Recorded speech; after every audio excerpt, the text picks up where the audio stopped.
At napadayo nga tayo dito sa Popo and Neris dahil nabalitaan namin na masasarap daw ang pagkain dito. At dito nga lang pala matatagpuan sa Barangay Lukuin, Liliw, Laguna. Hindi nga pala ako si Mon, ako si Marlon. Kaya tara, samahan nyo kami at kakain muna tayo. At napasugod na nga kami dito sa bayan ng Liliw dahil may nag-treat sa amin at hindi ko na siya papangalanan. Kaya maraming salamat sa iyo, Shine. Aray ko.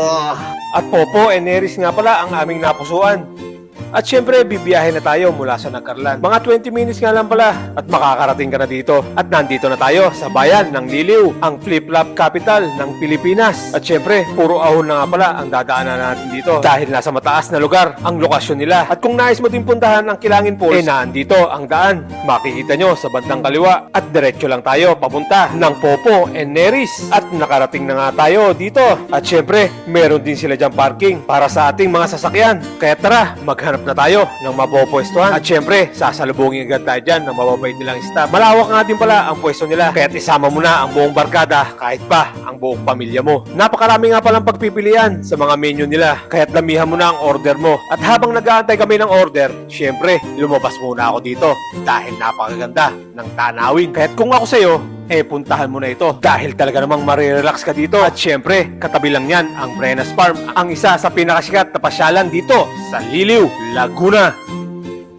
At bumalik na ulit tayo sa loob dahil nandito na ang mga in-order namin. At ito nga pala ang mga in-order namin tulad ng pizza, merong pansit, flavored chicken wings, pork sisig, at syempre ang pangmalakasang crispy pata. At syempre nandyan ang panulak natin ang lemon iced tea. Kaya tara, timusan na natin to. Unahin natin ang crispy pata. Solid ito, tapos lalagyan mo pa ng masarap din ang sausawan. Sunod natin ang soy garlic chicken wings nila. Ayos din ito. At ito namang pork sisig nila. May sipa din ito ng anghang, kaya mapaparami ang kanin mo dito. At isunod naman natin ang pansit na wala stick. Pampahaba daw ito ng buhay, kaya't dadamihan ko na ang kain nito.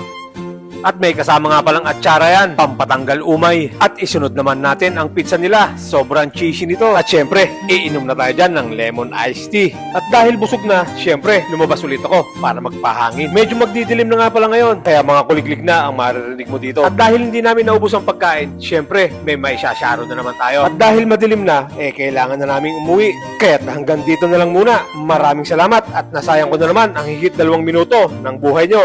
Pa-like, comment at share na rin ng video na ito para mapanood ng iba. Adios!